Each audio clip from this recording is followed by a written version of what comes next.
Changing the language in the ESPN Plus app can enhance your viewing experience by allowing you to enjoy content in your preferred language. Follow these steps to make the change. Step 1. Open the ESPN Plus app. Launch the ESPN Plus app on your device.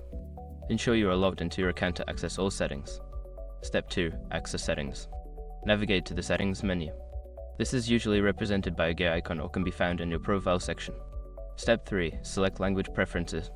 Look for the option labeled language or language preferences. Click on this option to view available languages.